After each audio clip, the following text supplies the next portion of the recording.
Aujourd'hui, ma thématique portera sur le volet juridique de la famille, la dimension juridique et judiciaire de la famille. J'ai en fait réparti mon intervention en deux parties. Une première partie qui consiste en fait à essayer de définir la notion de famille, ses caractéristiques, ses liens avec quelques disciplines qui me semblent incontournables et l'influence qu'ont certaines matières sur cette notion de famille. Et par la suite, je vais essayer également d'apporter un éclairage sur le volet judiciaire, c'est-à-dire toutes les juridictions qui sont concernées par la famille et qui essayent au quotidien d'apporter des réponses aux problématiques des parents et des enfants. Alors, le premier point portera sur, comme je l'ai dit, la dimension juridique de la famille. J'ai choisi en fait trois petites définitions qui vont vous permettre finalement d'avoir une idée un peu plus ou moins précise sur cette notion. D'abord, la famille est constituée de personnes apparentées vivant sous le même toit. Elle peut être définie également comme étant un ensemble de personnes liées par le mariage, la filiation ou exceptionnellement par l'adoption. On peut l'appréhender également comme étant une succession de personnes qui descendent les unes des autres, de génération en génération. Ces trois définitions comportent des similitudes. Si vous remarquez, en fait, de ces trois définitions, il y a le mot « personne » qui revient souvent. Et d'un point de vue juridique, la notion de personne est fondamentale. On a traditionnellement, il est de coutume plutôt de faire une distinction entre la personne physique et la personne morale. La personne morale, c'est une personne dotée de la personnalité juridique, de l'autonomie financière, et qui peut se substituer à l'ensemble de personnes physiques. Elle ne sera pas question parce que je ne vais pas en débattre de cette question parce qu'elle ne fait pas l'objet de mon intervention. Aujourd'hui, la famille n'est concernée que par des personnes physiques, des individus, qui peuvent être un homme, une femme, des enfants. L'expression apparentée, que vous retrouverez dans la première définition, est en lien avec, exprime en fait le lien avec la parenté. La parenté, c'est un élément fondamental en droit, c'est celui qui permet effectivement, à travers le mariage, de pouvoir fonder une famille. Par la suite, on a l'expression vivant sous le même toit, qui peut traduire en termes juridiques ce qu'on appelle la notion de foyer conjugal, quand il s'agit d'un couple, ou la notion de foyer familial, quand il y a un couple et des enfants. La deuxième expression comporte un certain nombre, plutôt de définitions, comporte des éléments supplémentaires qui permettent de comprendre cette notion de famille. Ensemble de personnes liées par le mariage est le pilier de la famille. La filiation, qui dit mariage, qui dit enfant, conception d'enfant, dit forcément filiation, lien de filiation, de droit et de fait, et exceptionnellement l'adoption. L'adoption, c'est un mécanisme juridique qui a été mis en place pour permettre aux personnes qui n'ont pas la possibilité d'avoir des enfants, effectivement d'avoir des enfants à charge dans des conditions bien particulières. Après, ce qui est marquant dans la troisième définition, c'est la notion de descendance. C'est-à-dire, la descendance, c'est le lien qui permet de dire qu'on descend de telle personne. C'est ça qui permet en fait d'établir la filiation entre une personne X et une personne Y. Telle est la définition, à mon sens, de cette expression. Voyons aujourd'hui, maintenant, ce qui concerne les caractéristiques de la famille. La famille, à mon sens, j'ai fait quelques recherches en ce sens, il m'a semblé opportun de retenir trois qualifications, plutôt trois caractéristiques, à savoir La notion de famille est une notion complexe. La notion de famille est une notion... La famille est une institution juridique. La famille est une valeur essentielle et permanente.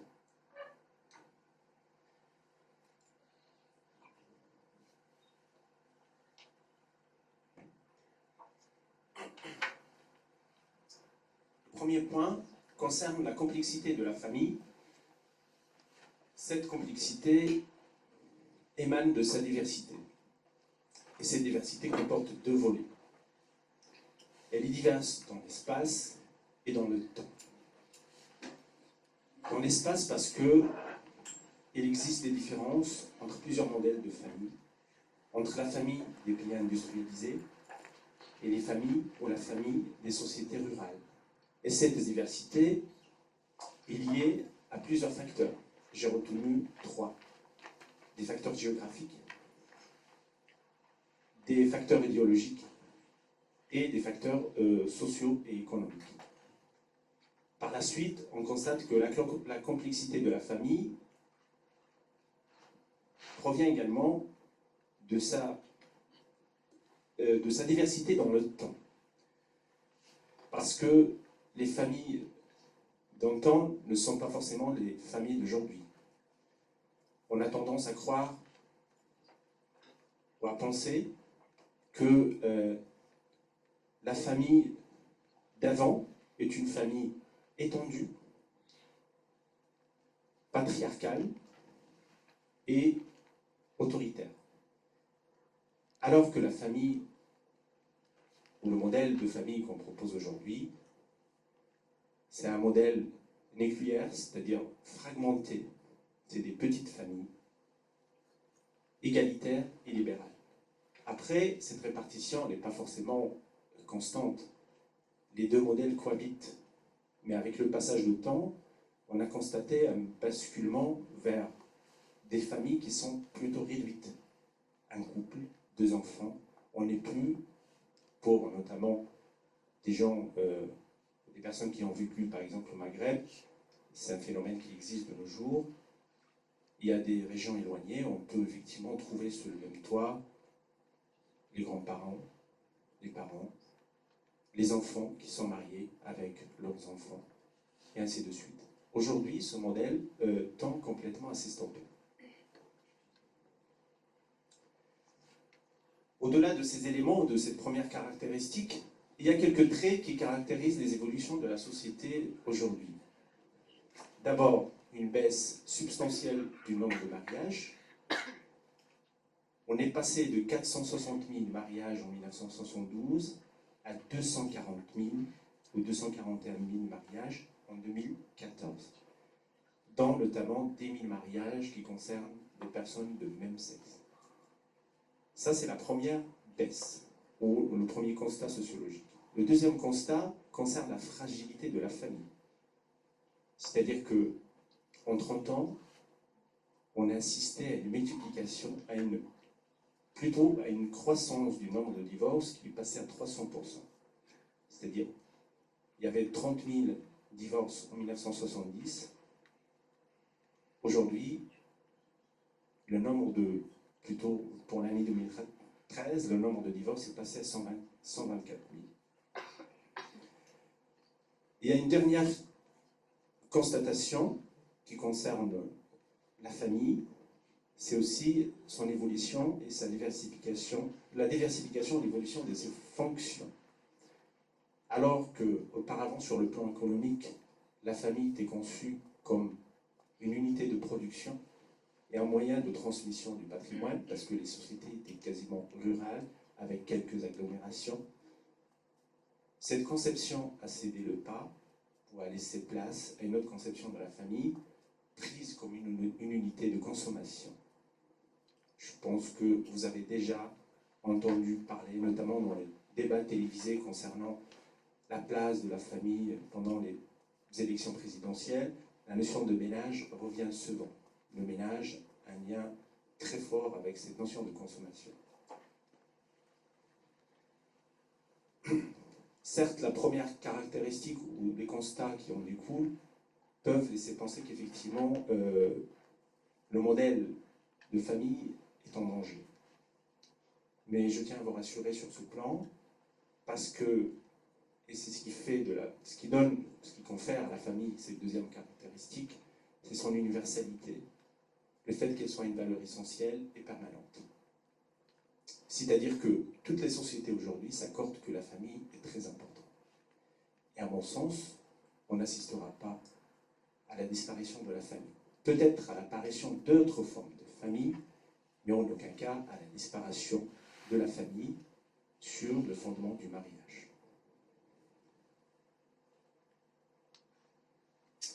Le troisième point, et c'est celui-là qui m'intéresse, c'est la famille en tant qu'institution juridique. Alors, sur ce point, il y a deux points de vue qui s'opposent. Un point de vue totalement majoritaire et qui est philosophique, qui consiste à dire que dans la mesure où la famille est une institution naturelle, le droit n'a pas sa place, il n'a pas à la réglementer. Mais cette conception est vieille et elle est vraiment marginale.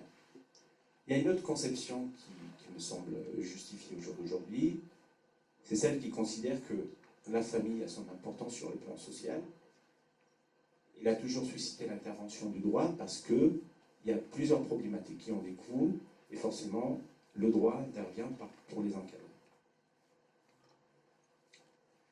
La famille, institution juridique, est l'apanage du Code civil en droit français.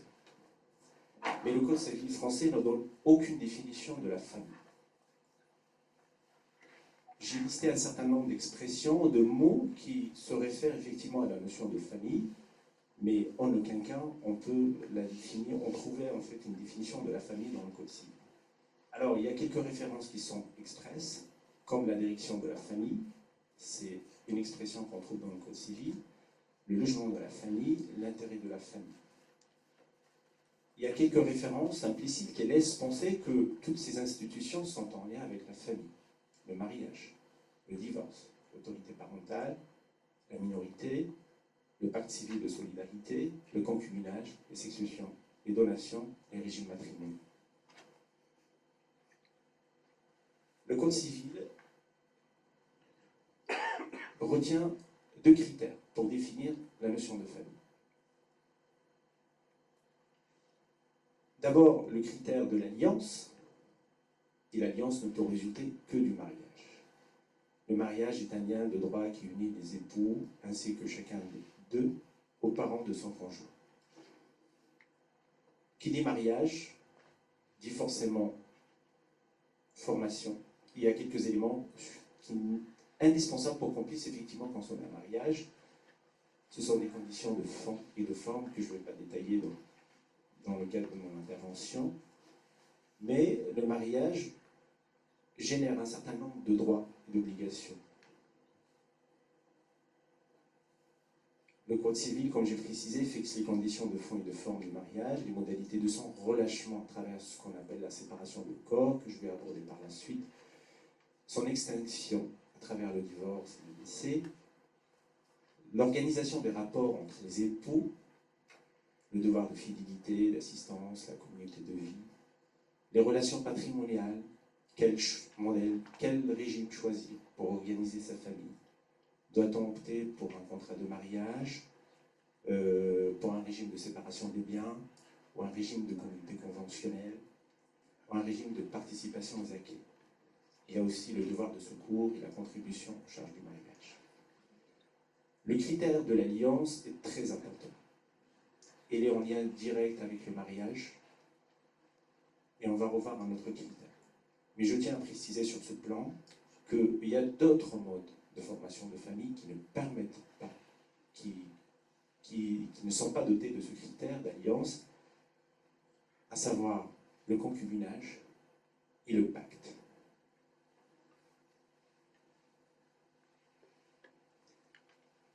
Le deuxième critère, c'est celui de la parenté. C'est la parenté qui résulte de la filiation. La filiation, comme je l'ai définie, ou comme elle est définie dans le Code civil, c'est le lien qui relie une personne à sa mère. C'est ce qu'on appelle la filiation maternelle. et à son père, à savoir la filiation paternelle. Et à partir de ce double lien, aux parents de ce dernier, à savoir...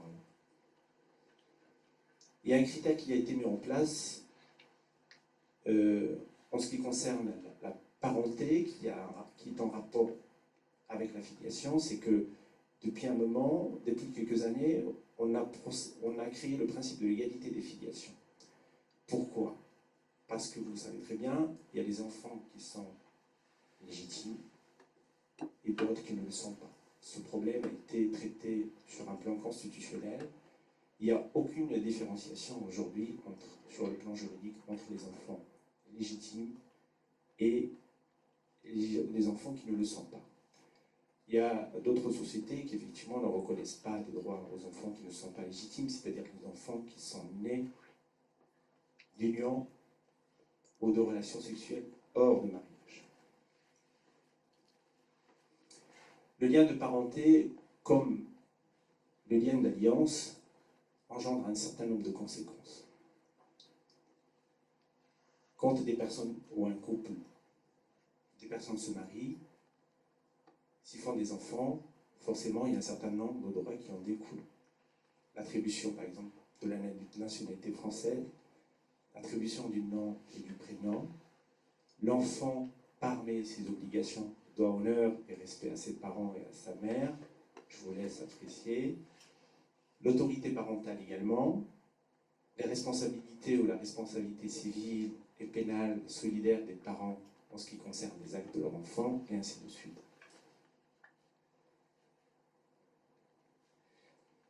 Donc, après la définition de la famille, j'ai relevé 3 caractéristiques essentielles de la famille, à savoir sa complexité, le fait qu'elle soit permanente et universelle, et le fait qu'elle soit une institution juridique qui repose sur le mariage, 2 critères fondamentaux, l'alliance et la parenté.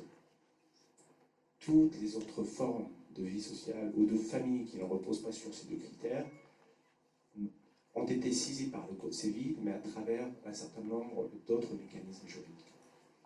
Voyons aujourd'hui le lien qui existe entre la famille, le droit de la famille et d'autres disciplines. Parce que ce droit est influencé par plusieurs disciplines. Le premier, c'est la morale. Science qui étudie les mœurs et qui cherche à les apprécier au regard du bien et du mal. C'est-à-dire que dans le code de la famille, ou dans le code civil, il y a une influence de la morale. Quand on parle, par exemple, de l'enfant qui doit honneur et respect à ses parents, c'est une obligation morale. Des époux qui doivent mutuellement fidélité, assistance, secours, c'est une obligation morale. Le problème de l'adultère qui a été dépénalisé depuis de longue date, mais qui persiste ou qui existe dans d'autres sociétés, c'est un problème, ou plutôt c'est une question liée à la morale. La famille, ou le droit de la famille, est en lien également avec la religion. On sait que, par exemple, dans les sociétés majoritairement musulmanes, l'institution de l'adoption est rejetée. On a plutôt recours à la kafala quand on a envie de prendre quelqu'un en charge. La question de la succession, par exemple, en droit musulman, une question qui relève essentiellement, totalement, je dirais, de la religion. Les conditions de fond et de forme en ce qui concerne le mariage également.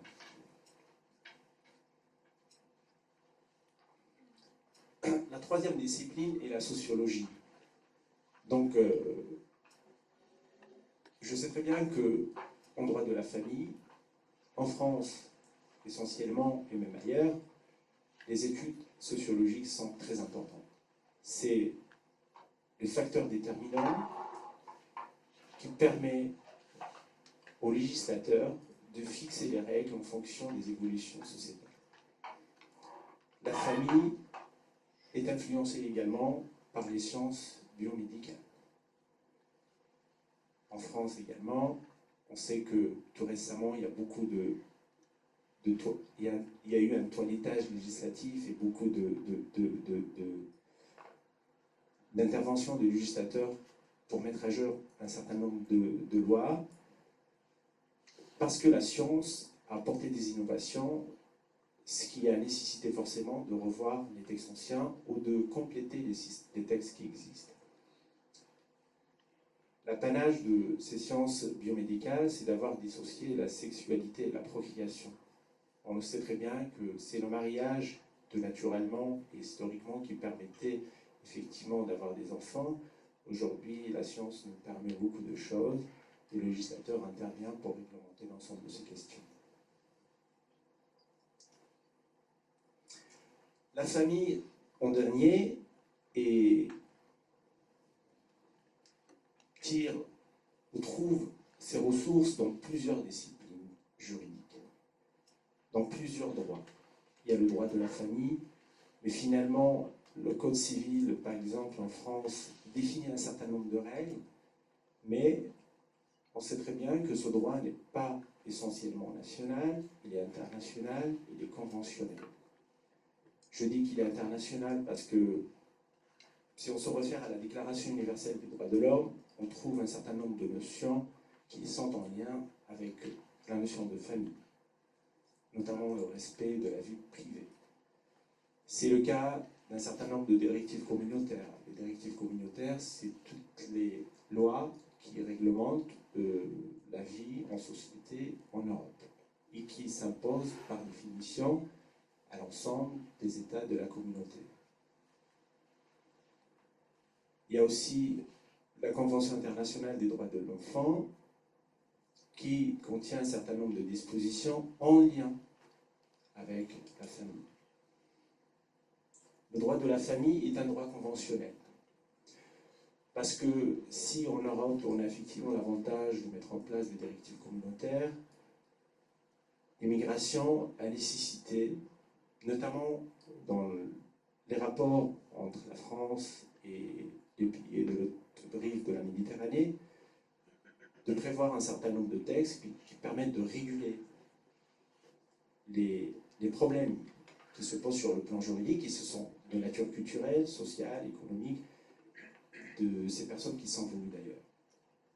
Par exemple, je sais très bien qu'entre le Maroc et la France, il y a une convention qui date de 1981 et qui réglemente le statut des personnes et de la famille, et qui concerne également la coopération judiciaire. Il y a une autre convention, par exemple, entre la France et la Tunisie, qui date de 1982, et qui concerne le droit de garde des enfants, le droit de visite et les obligations alimentaires. Les exemples que je donne aujourd'hui sont à titre illustratif. Je sais qu'il y a plusieurs textes, mais je ne peux pas les lister. Mais ces conventions bilatérales visent effectivement à faciliter le quotidien des gens, de ces personnes qui ont immigré, qui se sont installées sur le sol français ou ailleurs, et qui ont besoin d'un cadre juridique protecteur qui soit le plus proche de celui qu'ils ont connu par le passé. Enfin, le droit de la famille est un droit national. Il est réglementé par le Code civil, mais il y avait un courant de pensée qui disait que pourquoi pas dissocier finalement le Code civil français du droit de la famille, c'est-à-dire extraire l'ensemble des dispositions relatives à la famille pour les incorporer dans un corpus ou dans un code à part. Il y avait un projet en ce sens, mais qui n'a pas abouti, mais on sait très bien que dans d'autres pays, il y a des codes qui sont spécifiques à la famille. Par exemple, si on prend le droit marocain, on sait très bien qu'il y a le code de statut personnel, ou la Majalla de Tunusia, qui traite effectivement des questions de la famille directement. Le droit de la famille est en lien avec plusieurs disciplines, et non seulement avec le Code civil. On retrouve certaines dispositions relatives à la famille en droit des affaires, le droit qui réglemente les rapports entre les commerçants, notamment un exemple qui me vient à l'esprit, celui du statut d'associé, de conjoint. C'est-à-dire que vous souhaitez créer une société aujourd'hui, il est indispensable d'avoir l'accord de l'épouse, qui peut parfaitement également, à la seule condition d'être marié, bien évidemment, qui peut parfaitement prendre part à ce projet économique. En droit social, on sait très bien qu'il y a un certain nombre de dispositions qui sont en lien avec la famille, notamment avec les organismes sociaux, la caisse d'allocation familiale et plein d'autres organismes. En procédure civile, on sait très bien que la famille est omniprésente. C'est-à-dire que si quelqu'un vous cite en justice aujourd'hui, si vous ne pouvez pas vous présenter, quelqu'un de votre famille peut faire le travail, votre conjoint, votre fils, votre papa. En droit de la santé également. Et en droit constitutionnel, une disposition qui me vient également à l'esprit, c'est celle du principe de l'égalité entre l'homme et la femme. Donc, j'ai passé en revue l'ensemble des éléments qui m'ont semblé aujourd'hui très importants et qui participent à la définition de la famille. Donc, la famille, forcément, le droit de la famille est un droit qui tire sa légitimité de plusieurs disciplines, de plusieurs matières, et qui a un certain nombre de caractéristiques.